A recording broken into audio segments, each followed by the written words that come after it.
আজি মানৱ সমষ্টিৰ বাবে শুভক্ষণ যে আমাৰ দলজানীটো খুচৰাবাৰী এইটো 5 কিলোমিটাৰ ৰাস্তা RIDF উন্মোচন কৰিম অৰ্থাৎ খুব বেয়া অৱস্থাত আছে, খুব বেয়া, যিটো আৰু ক'ব নোৱাৰি। মই MLA ফাণ্ডৰ পৰা 3 লাখ টকা দি কিবাকে যোৱা বছৰটো অহা যোৱা কৰিব পৰা আছিলোঁ, এইটো মই আজি উন্মোচন কৰিলোঁ, কালিৰ পৰা কাম আৰম্ভ হ'ব। আৰু মুখ্যমন্ত্ৰী আমাক গ্ৰেভেল ৰোডৰ 2.5 কোটিকে দিছিল বিধায়কবিলাকক, এইটো আমাৰ সেইটো ৰাস্তা এই আনন্দবজাৰ অঞ্চলতে আজি উন্মোচন কৰিলোঁ। ইতিমধ্যে আমাৰ মানৱ সমষ্টিৰ কাৰণে ভাল খবৰ আছে যে মানৱ সমষ্টিত আমাৰ PWD ডিপাৰ্টমেণ্টৰ বহুত টকা দিছে আৰু বহুত জৰাজীৰ্ণ অৱস্থা।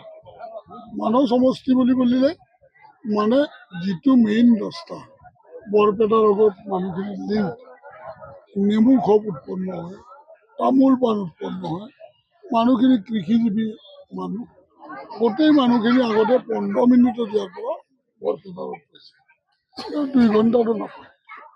এই গোটেই কথাখিনি মই মুখ্যমন্ত্ৰী মহোদয়ক জনালোঁ। সেইকাৰণে মুখ্যমন্ত্ৰী মহোদয় ডাঙৰ কৰি এটা ৰাস্তা 25 কিলোমিটাৰ এটি অসম মালাত আৰু এটা ডাঙৰ এমাউণ্ট দিছে ৰাস্তাখিনিৰ কাৰণে। খুব সোনকালে এইকেইটা ৰাস্তা ইন'ভেশ্যন হ'ব আৰু মানৱ সমষ্টিৰ কিছু সকাহ পাব বুলি। এইটো ৰাস্তাত কিমান টকা ধাৰ্য কৰা হৈছে? এইটো ৰাস্তা 5 কোটি, 5 কোটি আৰু 1.5 কোটি, মানে 7.5 কোটি লাগি এইটো ৰাস্তা উন্মোচন। সন্মুখত BTC নিৰ্বাচন, বিজেপি দলে প্ৰস্তুতি কেনেদৰে চলাইছে? যিহেতু মানে আমাৰ বিজেপি দলৰ সদায় এভৰিডে যুদ্ধম দেখি আমি প্ৰস্তুত। আমি কাৰ্যকৰ্তা সকলো, আমি বিধায়ক মানে আমি কিন্তু কাৰ্যকৰ্তা, আমি আটাইয়ে প্ৰস্তুত। আমাৰ মতে ছেপ্টেম্বৰত ইলেকশ্যন নহয়, আমাৰ মতে BTCৰ ইলেকশ্যন এই এপ্ৰিলৰ 15 তাৰিখ, আমাৰ মতে মানৱ সমষ্টিৰ MLA ইলেকশ্যন এই মে' জুন জুলাই, তেনেকৈ আমি প্ৰস্তুত হৈ আছোঁ। গতিকে আমি ওপৰৰ পৰা যি নিৰ্দেশ দিয়ে নিৰ্দেশনৰ মতে আমি কাম কৰিবলৈ প্ৰস্তুত।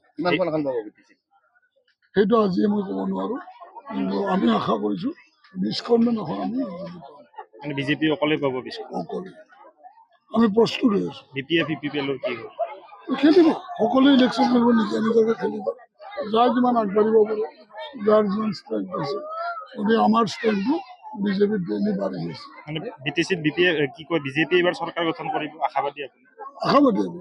যিকোনো খবৰৰ বাবে যোগাযোগ কৰক 7099017330 লগতে 7099017110 নম্বৰত।